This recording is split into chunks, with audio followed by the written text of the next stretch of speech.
Do you remember this person?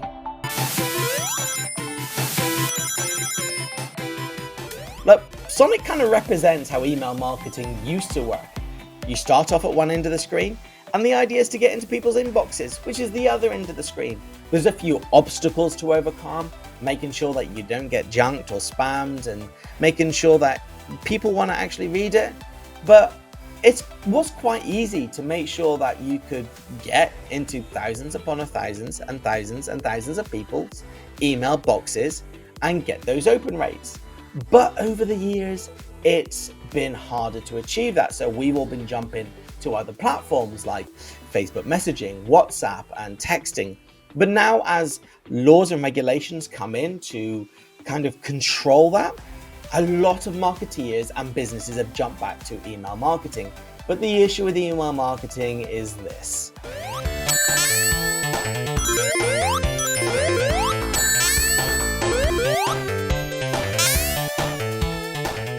It's a lot harder to do now, and rules and regulations are coming in place to make it even harder.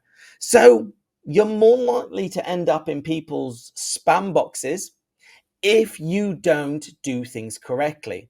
And one of the main things that you need to make sure that you do is obtaining your consent of the person that you are emailing. Now, this might sound like, well, GDPR type of thing. And in some ways, I guess it is. You do have to have permission to send them marketing emails. But it's more than that. It's not just about, I'm going to send you an email. Is that okay? Or do you mind being on my newsletter list?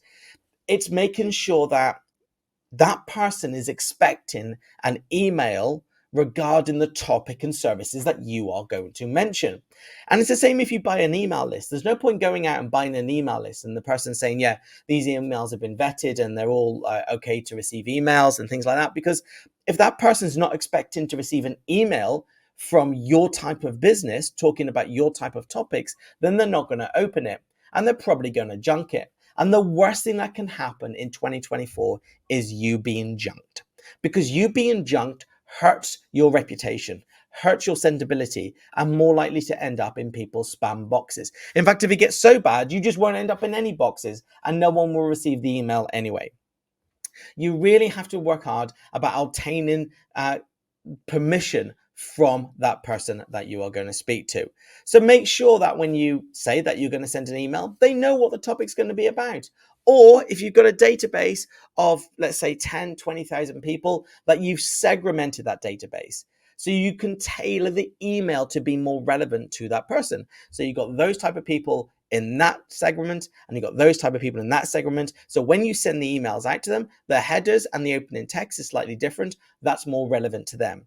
You need open rates. You need to make sure that people are opening your email. I remember we used to be happy with 2-3% email open rate because it was getting hard to be opened.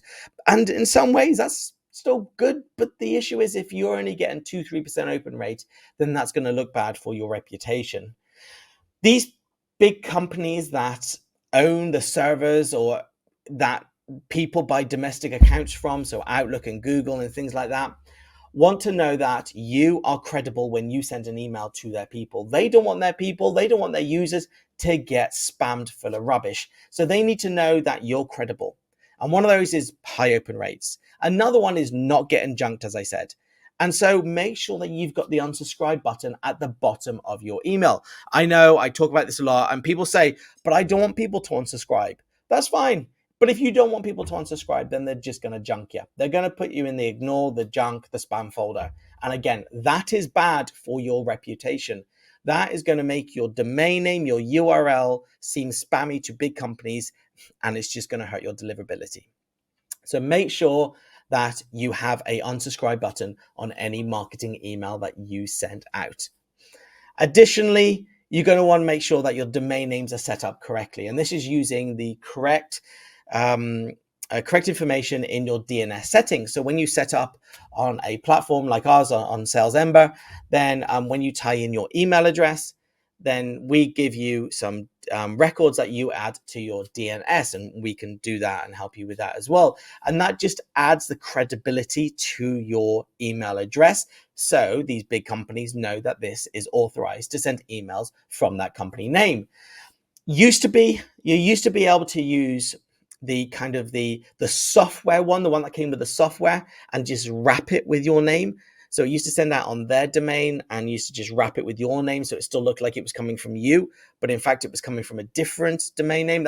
That just doesn't work anymore, and you need to be sending from your own domain name, with your own wrapper over the top, to have that credibility that these big named companies who own the records, email addresses for their domestic users, can see and verify and trust. So there's a lot of stuff that you need to do to make sure that it is right. But the two things that you can do yourself definitely is obtaining consent and permission from your clients or your prospects for the type of emails that you're going to send.